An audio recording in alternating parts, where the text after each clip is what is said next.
and welcome to another episode of Nostalgic Mystery Radio. I'm your host, Stevie K, and it's my honor to bring you the radio shows of yesteryear.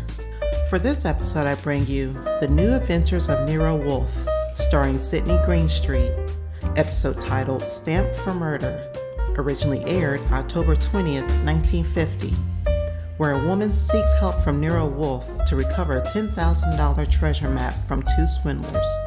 Wolfe becomes suspicious when the con men return the money too eagerly. So sit back and relax, and I hope you enjoy this Nostalgic Mystery Radio. Thank you for listening. Stay tuned for Nero Wolfe. If the chimes shudder a little on Sunday afternoon, well, they know there's mystery in store Sunday with men of action like Mike Waring, better known as the Falcon, who brings his fearless and romantic touch to the solution of another mystery. After the Falcon, it's high adventure. Then the big guy steps in. The new private eye Charlie Weil concludes with a few casual homicides. The chimes mean mystery and action this Sunday afternoon on NBC. Transcribed. My boss is the smartest and the stubbornest, the fattest and the laziest, the cleverest and the craziest, the most extravagant detective in the world, Nero Wolfe.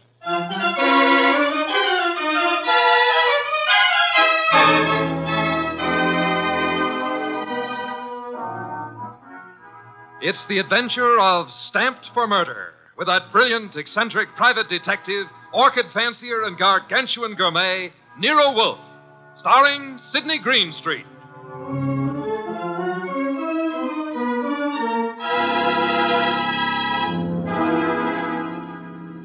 Instructions for this morning, Archie. Your notebook, please. First, Mr. Salentsback. Inform him that the Long Island peafowl he sent were most unsatisfactory. Peafowl's breast flesh is not sweet and tender unless it is well protected from all alarms, especially from the air, to prevent nervousness. Long Island is full of airplanes. Look, Mr. Wolfe, I shall want a dozen chickens that have been raised on blueberries and a fresh-killed lamb for tomorrow. Mr. Wolfe, please listen. There's... Mr. Goodwin, be quiet, and then dinner on the following day becomes a problem. Mr. Wolfe, dinner any day is going to be a problem if we don't pay Sausenbach's bill. Then pay it. With what? The bank account's empty. Ridiculous. There were $4,000 yesterday. But you bought that shipment of orchid bulbs from Wine-Old Gluckner.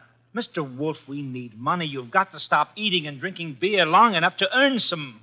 Shush. You're an alarmist. Will you, for the love of heaven, stop turning down clients and turn an honest dollar? I've got a couple of prospects right outside the door. Send them away. No, sir. Send them away. Tell them I've gone to Egypt. Nothing doing, sir. Confound you, Archie. Obey orders. Send them away. Miss Kent, Mr. Rodman, come in, please. Thank you. Confound you, Archie. You're mutinous. Yes, sir, and you're stuck with it. This is Miss Gloria Kent and Mr. Rodman. They arrived as advertised with a pressing problem. Good morning. You people are here by sufferance only. I shall speak to Mr. Goodwin about it later. Yes, indeed. I don't like pressing problems, Miss Kent. What are yours? My father. Indeed, I'm not a court of domestic relations, Miss Kent. What did your father do? Beat you? Withhold your earnings? Discourage your suitors? Mr. Goodwin should have informed you this office does not undertake cases involving marital or family problems. But that's not... If Mr. Goodwin had not been beguiled by your pretty face, he might have warned you and avoided this embarrassment to you and annoyance to me. Now, take it easy. How many times have I told you don't know how to handle women? Then suppose you let Miss Kent handle me. Well, it's simply this, Mr. Wolfe. I had some money my mother left me. My father's just spent it without my permission. I want it back without a scandal. Thanks, Miss Kent. How much? How spent? $10,000. Father bought a treasure map. Indeed, from whom? A pair of swindlers named Cross and Halleck. They've driven him crazy, talking about fortune salvaged from the SS this and the SS that. He's got a map and old letters he studies. He's childish. Many fortunes have been recovered. Many more await on the sea bottom. How do you know your father has been duped? Well, I know. You do, Mr. Rodman. Yes. Cross and Halleck bought some old letters from me, written by my grandfather from Hawaii. They used them to manufacture the map and evidence. And that's what they sold to Kent. Father thought he was being so clever. He had the paper analyzed. Of course, the document research laboratory said the letters were genuine. They were. But something new had been added. I'd have never known if Mr. Rodman hadn't told me. You're a party to the swindle, Mr. Rodman? I was not. I never knew what they were up to. Mr. Wolfe, you've got to help me. I can't do anything with Father. I can't convince him. Even Mr. Rodman can't. No, Miss Kent, I'm sorry. This is not for me. But you must. You must. Not in my office, madam. No tears. Please, please, Archie, stop her. Okay. Archie, when Miss Kent has finished her disgraceful exhibition, show them out. How dare he walk out on us like he was... Easy. I know him. You don't. He gets into a panic when women cry, or else he's curious about what Fritz is cooking for lunch. Now, just wait a minute, please. Oh, aren't you ashamed of yourself walking out like that on that poor kid? That hysterical gamma. She's lost all of her money. She needs help. I charge high fees, Archie. So charge a small fee. Do you want her to starve? Good heavens. Starve? How monstrous. I'm not kidding. While you'll be in here smelling your dinner, she and her father will be starving. I thought you were bringing me a paying client. Well, this is different. She's, Beautiful. Archie, you're impossible. Oh, very well. Go back into them. Get names, addresses, facts. I am not committed to Miss Kent's case, but we'll see. Be a tribute I paid for your weakness for a pretty face.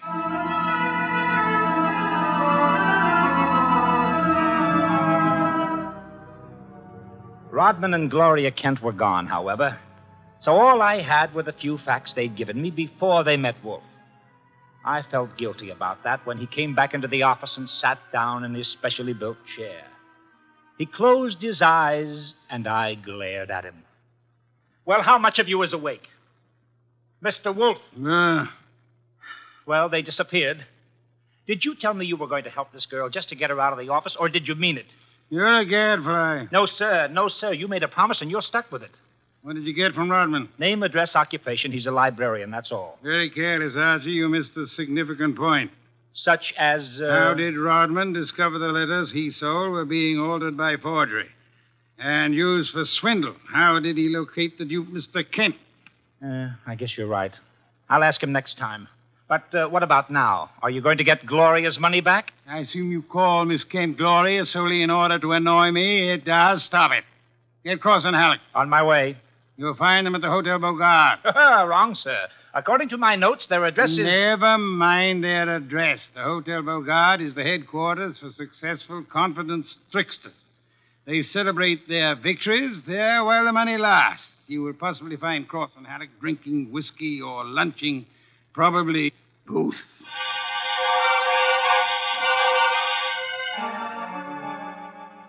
I located Cross and Halleck in the hotel bar and lured them back to our place on 35th Street.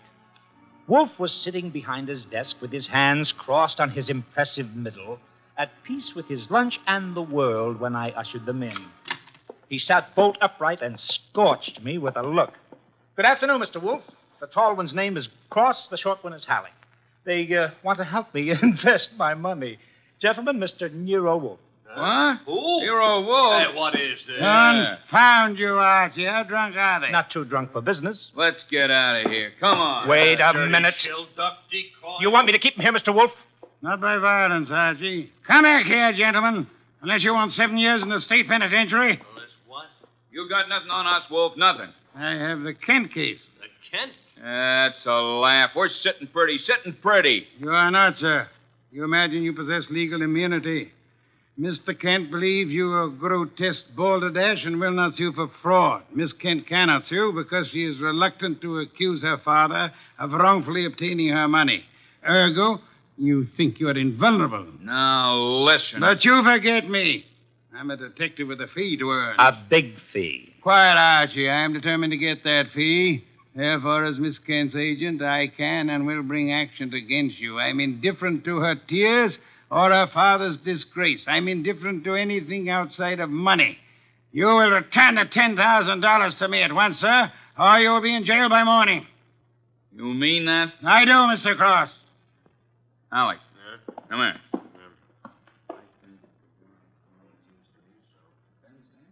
Come on, hurry. Okay. Here, Mr. Wolfe.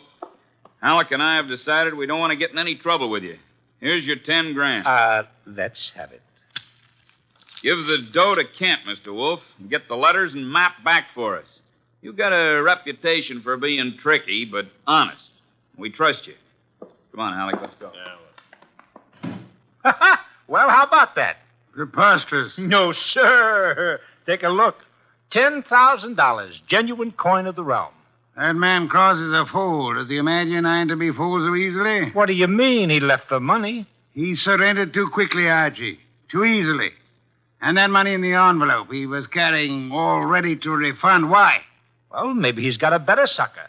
I heard him mention a Ben Sanford. Nonsense. Does he need Kent's forged letters and map to cheat this Ben Sanford? Couldn't he prepare another set? I guess you're right. Something's fishy. In any event, it's no concern of mine, thank heaven. Why not? I'm not committed to Miss Kent in any way. As a favor to you, I undertook to regain her money. I have done that. You may take it back to her and obtain the forged papers in return. But, Silence, Mr. Goodwin. Go to your red-haired charmer. Leave me in peace. I intend to spend this afternoon with my New World Atlas.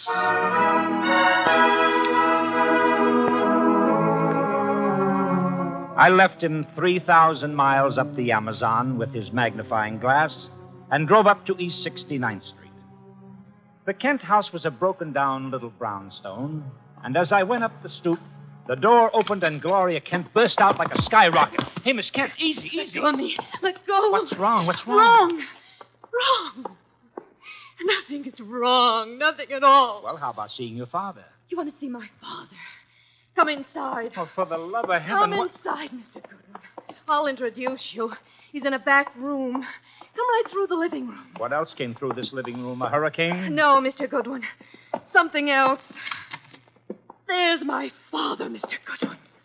What in the devil? He's dead. His throat's cut.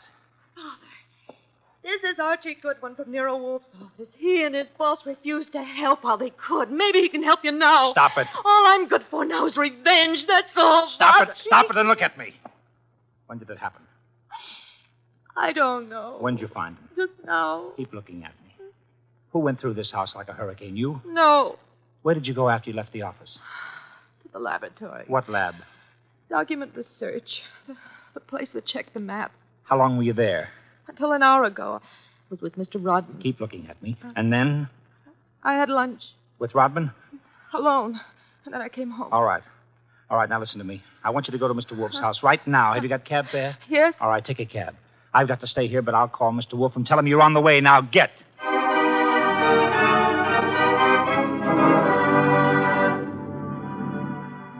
I called Wolfe, told him everything, and he instructed me to advise Inspector Kramer, who arrived with the homicide squad. I gave the inspector everything while the squad photographed and measured, print dusted and detected. At 3:30, Kramer took me back to the house on 35th Street for a fight with Wolfe. It's a great story, Wolf. Great. Kent buys a phony treasure map. Everybody knows it's phony except Kent. But Cross and Halleck try to buy it back, and Kent gets himself murdered. Did you find the map and letters in the house, Inspector? No, I didn't. The killer was after the map. The phony map? Certainly. Why? Well, if we knew that, we would know why Cross and Halleck so willingly paid back the money and why Kent was murdered. Maybe it's not phony. I'd better see the girl now. No, you fancy her for the murder. Well, I'll know after I ask a few questions. Tonight. She's had a shock, Mr. Kramer. She needs rest. Look, Wolf, I want her. Why bother with her when there's so much to be done? Yes, such as? Cross and Halleck, find them.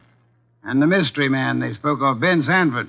These are the men you want now, not this poor, overwrought girl. Yeah. All right. The girl will be here for questioning tonight, though, huh? Tonight, Mr. Kramer. Okay. You'll hear from me later on. Well, you buffaloed him out of that, okay. Say, why don't you want her questioned? Is she guilty? I don't know.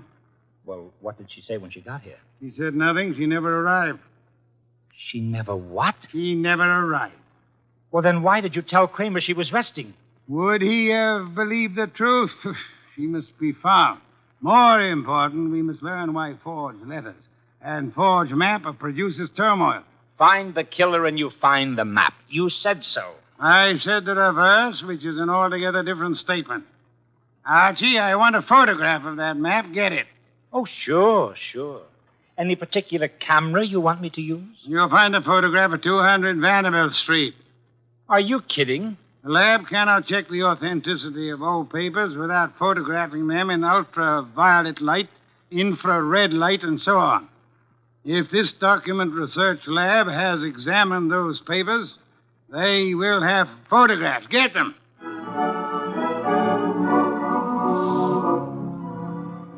He got out of his chair and waddled back to the house elevator.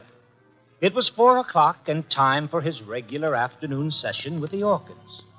I drove down to the document research laboratory on Vanderbilt and got such a shock that I grabbed the office phone and dialed Wolfe at once.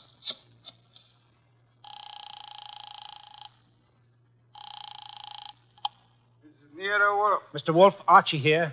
What's the matter? You lost? No, sir, but I found something. Photographs? No, Mr. Wolfe, I don't think you'll ever see any photographs of the Kent map. I don't think any were taken. Indeed. But guess who runs the document research laboratory? No, don't guess. You probably know.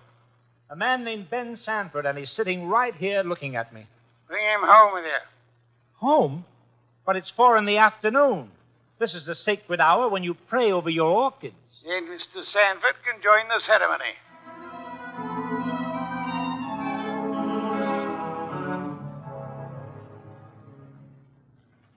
Hey, how about this place? How about it? There must be 1,000,000 flowers up here. No, not flowers. Orchids only.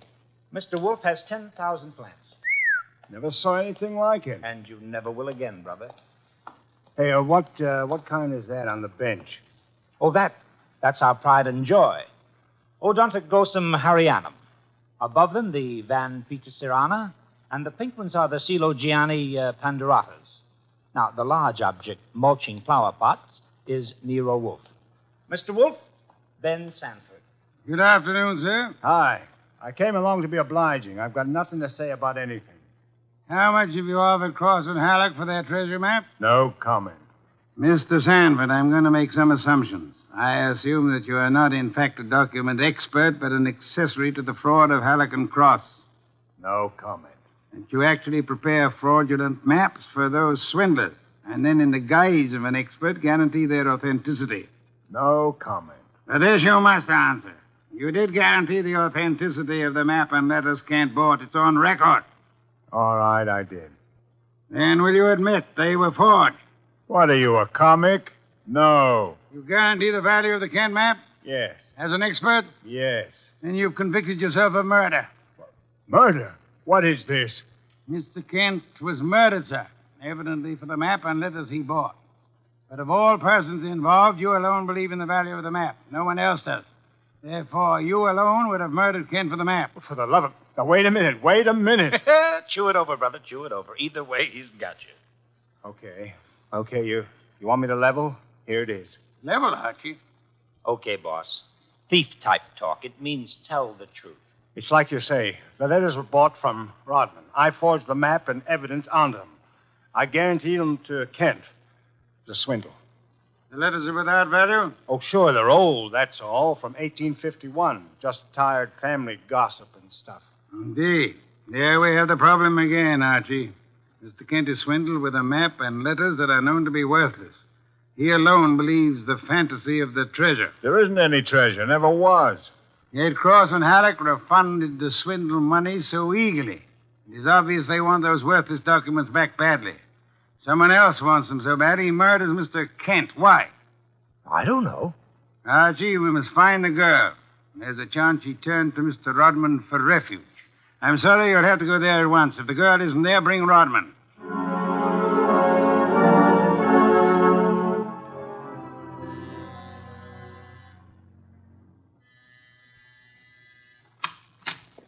Yes? Hello, Rodman. Remember me? I'm Archie Goodwin from Nero Wolfe's office. Oh, yes, of course. I came to get Gloria Kent. There's been a change in plans. Tell her to come out, please. Gloria? Well, she's not here. Why should she be? Haven't you heard? Heard what? Well, I guess you'd better come down and see Wolfe. Mr. Goodwin, I'm afraid I can't. I'm rather busy. Look, Rodman, maybe you ought to know. Old man Kent was murdered. What? Yes, just after you and Gloria left us. Kent murdered? Well, But this is awful, Mr. Goodwin. You want to see Mr. Wolfe now? Get your hat. Murder. Well, believe me, I never wanted this. I'm going to tell Nero Wolfe the whole mess. Every word of it. Okay, then. Come on, let's go. Yes, of course. Just a minute. I'll get my hat in the bedroom. Murdered? Kent. I never dreamed. Oh. Come on, Rodman. Come on, Rodman. Come on. What? I didn't hear you. Oh, Rodman.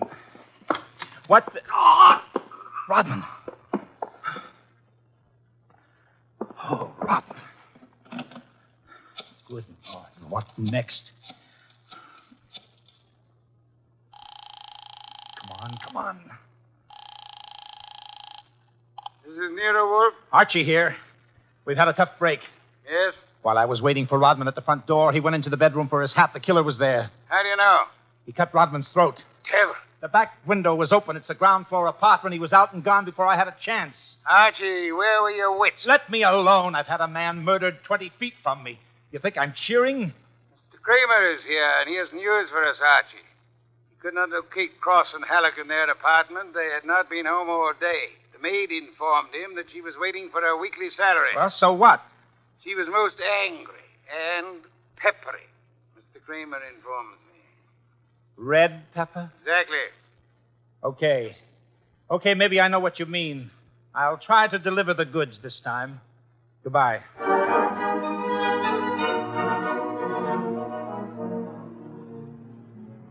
I drove down to the apartment house on Gramercy Square where Cross and Halleck lived, took the elevator up to the 10th floor, found the right door, and slipped in with a passkey.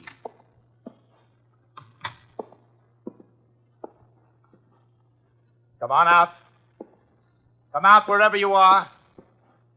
I know you're in here.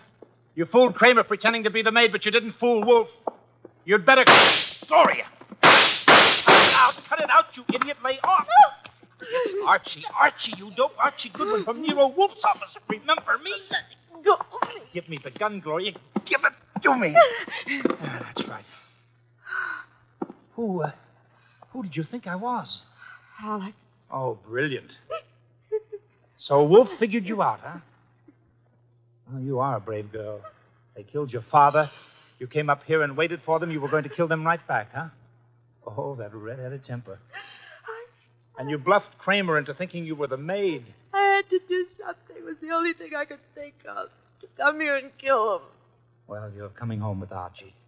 And just remember one thing. When Wolfe's working for you, don't try to do any thinking. It only gets in Wolfe's way.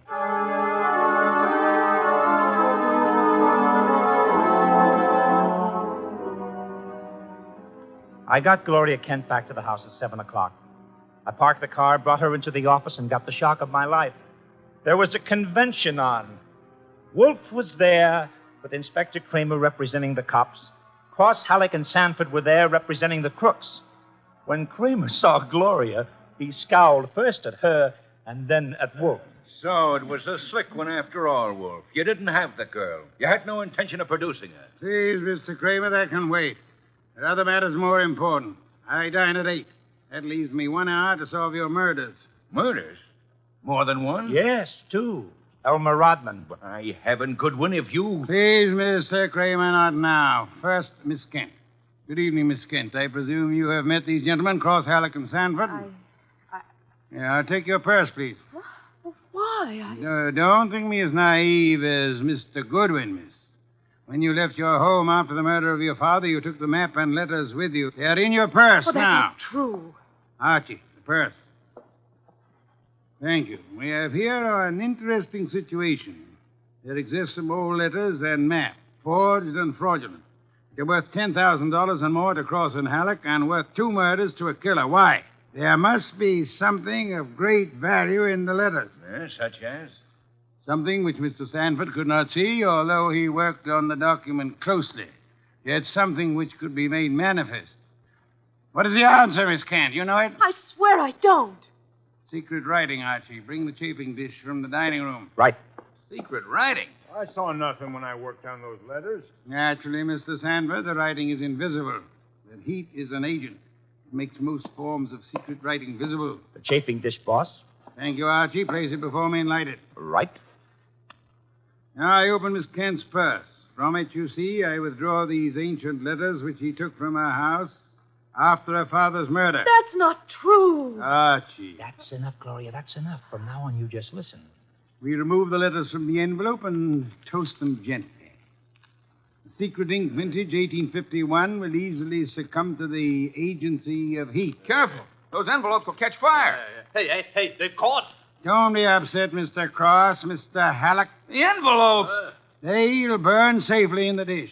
We can concentrate on the writing. Watch closely. I don't want to be accused of trickery. You fat fool. The envelopes are everything. Put them out, Sanford. Don't sit there. Put them out. Why, Mr. Halleck? Well, the stamps, the missionaries, are worth a fortune. The missionary. Of course. You know that. Mr. Cross knows. So does Mr. Sanford, right? Yeah. Cross Sanford knows, you old fool. Let me... Mr. Sanford is not alarmed. Why not, sir? I don't know what you're talking about. $50,000 or $100,000 is burning before your eyes, Mr. Sanford. Cross and Halleck are burning their fingers, putting out the flaming envelopes. And you sit there quite indifferently. Why? Well, You know the value of the missionary stamps on the letters you bought from Rodman. But you know these aren't the real letters. Isn't that it? Not the real letters? I told you I'm tough to crack, Wolf. You didn't fool me with those dummies. Dummies, how do you know? Mr. Cross didn't know. Mr. Halleck didn't know. How did you? Well, I'll tell you, sir. Only one man could know I was framing Miss Kent as a decoy. Only one man could know I prepared these dummy letters and pretended to take them from her purse.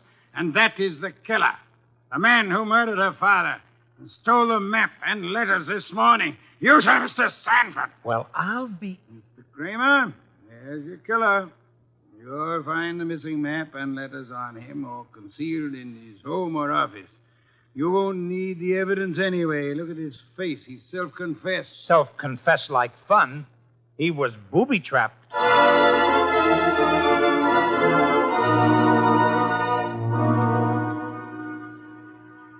No, Mr. Kramer. Not a complicated case, really. Very simple. Elmer Rodman sold a packet of old family letters to the swindlers for a small sum. They used the letters to perpetrate their fraud on Miss Kent's father. And the stamps on the letters were valuable? They were a special Hawaiian issue 1851, Miss Kent. Nicknamed missionaries, because missionaries used them for writing home. They are extremely rare stamps worth upward of $25,000 each. Hey, no wonder they were worth 2 murders. We found 5 of them on Sanford. Excellent. Somewhere or other, Rodman discovered the value of the stamps after he sold the letters. In his effort to get them back, he communicated his discovery to the swindlers, Cross, Halleck, and Sanford. So that's why they refunded the money so fast. Precisely, in an effort to have the sale rescinded. Rodman sought out Kent and tried to convince him of the fraud. Alas, he would not listen to the truth, Mr. Kramer. Oh, I get it. And while the others were hassling around, Sanford tried to steal a march and quietly resorted to murder. There you have it. Ha-ha! Great job, boss. Great job. So Gloria not only gets her 10 grand back, but 5 times 25, which is about 125,000 worth of goodies. Now, figuring your rates by the hour, that means you've done a gratis job worth about... Yes, Kent. I did not, nor will I demand a large fee for what I've done. I will not go back on my word. But I can beg for a favor. I'll only be too happy to... Wait. I asked something that would not be easy to grant. What is it? Will you use your red hair, your pretty face, your admirable figure, and your ample fortune to lure Mr. Goodwin away from this house tonight? I would like to enjoy my dinner in peace. That won't be difficult, Mr. Wolfe. Let's have an understanding right now, Gloria. Difficult for you or for me? I'll be delighted. Indeed. To spend an evening with Mr. Goodwin, there is only one word for you, Miss Kent. Intrepid.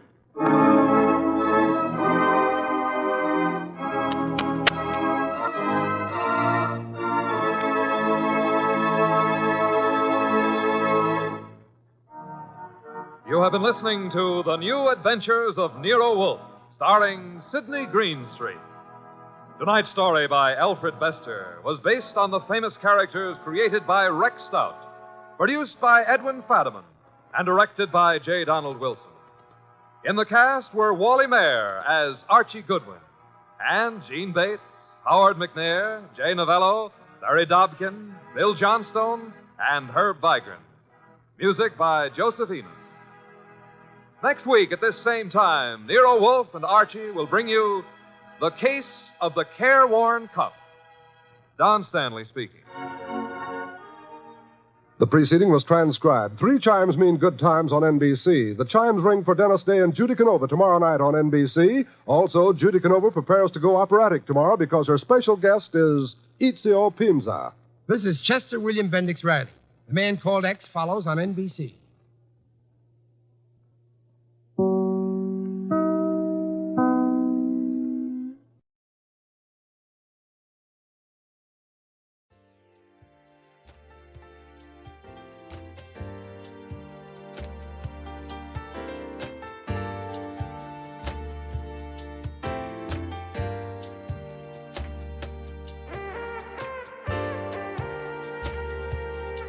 This has been a Nostalgic Mystery Radio presentation.